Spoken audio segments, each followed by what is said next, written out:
Hormuz കടലിടുക്കിൽ Iran കപ്പലുകൾ തടയാൻ തുടങ്ങിയോ? ഇറാനെ ഇസ്രായേലും യുഎസും ആക്രമിച്ചതിന് പിന്നാലെ ഹോർമൂസിൽ കപ്പലുകൾ തടയാൻ നീക്കം നടക്കുന്നതായി റിപ്പോർട്ടുകളുണ്ടായിരുന്നു. ജൂലൈ 16-ന് ഒമാൻ കടലിൽ നിന്ന് ഇറാൻ അധികൃതർ ഒരു വിദേശ എണ്ണക്കപ്പൽ പിടിച്ചെടുത്തിരിക്കുന്നു. 2 ദശലക്ഷം ലിറ്റർ ഇന്ധനം കള്ളക്കടത്ത് നടത്തിയെന്ന കുറ്റത്തിന് കപ്പൽ പിടിച്ചെടുത്തതായാണ് അധികൃതർ വ്യക്തമാക്കുന്നത്. മെഹർ ന്യൂസ് ഏജൻസിയാണ് ഇക്കാര്യം അധികൃതരെ ഉദ്ധരിച്ച് റിപ്പോർട്ട് ചെയ്തത്. എണ്ണക്കപ്പലിൻ്റെ ക്യാപ്റ്റനും ജീവനക്കാരും ഉൾപ്പെടെ 17 പേരെ കസ്റ്റഡിയിലെടുത്തിട്ടുണ്ട്. ഏത് രാജ്യത്തിൻ്റെ കപ്പലാണ് പിടിച്ചെടുത്തതെന്നും എവിടേക്ക് പൊയ്ക്കൊണ്ടിരുന്ന കപ്പലാണെന്ന് വെളിപ്പെടുത്തിയിട്ടില്ല. നേരത്തെ ഹോർമൂസ് കടലിടുക്ക് അടയ്ക്കുമെന്ന് ഇറാൻ ഭീഷണി മുഴക്കിയിരുന്നു. ഇസ്രായേൽ US ആക്രമണങ്ങൾക്ക് പിന്നാലെയായിരുന്നു ഇറാൻ്റെ ഭീഷണി. ലോകത്തിലെ തന്നെ ഏറ്റവും തന്ത്രപ്രധാന ഊർജ്ജ ഇടനാഴിയെന്നാണ് ഹോർമൂസ് കടലിടുക്കിനെ വിശേഷിപ്പിക്കുന്നത്.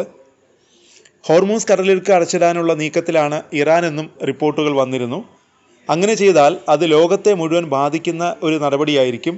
ഹോർമൂസ് വഴി എണ്ണക്കപ്പലുകൾ യൂറോപ്പിലേക്ക് കടക്കാൻ ഇറാൻ സമ്മതിക്കില്ലെന്നായിരുന്നു റിപ്പോർട്ട്. അങ്ങനെ സംഭവിക്കുകയാണെങ്കിൽ എണ്ണവില വൻതോതിൽ കുതിച്ചുയരാൻ ഇടയാക്കും. അരനൂറ്റാണ്ടിലേറെയായി ലോകത്തിലെ ഏറ്റവും പ്രധാനപ്പെട്ട ഊർജ്ജ ഇടനാഴിയാണ് ഹോർമൂസ് കടലിടുക്ക്. പേർഷ്യൻ ഗൾഫിനെ ഗൾഫ് ഓഫ് ഒമാൻ, അറബിക്കടൽ എന്നിവയുമായി ബന്ധിപ്പിക്കുന്ന ഇടുങ്ങിയ ജലപാതയാണ് ഹോർമൂസ് കടലിടുക്ക്. 21 നോട്ടിക്കൽ മൈലാണ് ഇതിൻ്റെ വീതി. ലോകത്തിലെ ഏറ്റവും ഊർജ്ജസമ്പന്നമായ ചില രാജ്യങ്ങളിൽ നിന്നുള്ള എണ്ണ, വാതക കയറ്റുമതിയുടെ പ്രധാന ഗതാഗത മാർഗം കൂടിയാണ് ഹോർമൂസ് കടലിടുക്ക്. Saudi Arabia, Iraq, Kuwait, Iran, UAE തുടങ്ങിയ രാജ്യങ്ങളെല്ലാം അവരുടെ അസംസ്കൃത എണ്ണ ആഗോള വിപണിയിലെത്തിക്കാൻ ആശ്രയിക്കുന്നത് ഈ കടലിടുക്കിനെയാണ്. US എനർജി ഇൻഫർമേഷൻ അഡ്മിനിസ്ട്രേഷൻ്റെ കണക്കുകൾ പ്രകാരം ഓരോ ദിവസവും ഏകദേശം 20 മുതൽ 21 ദശലക്ഷം ബാരൽ എണ്ണയാണ് ഈ കടലിടുക്കിലൂടെ കടന്നു പോകുന്നത്.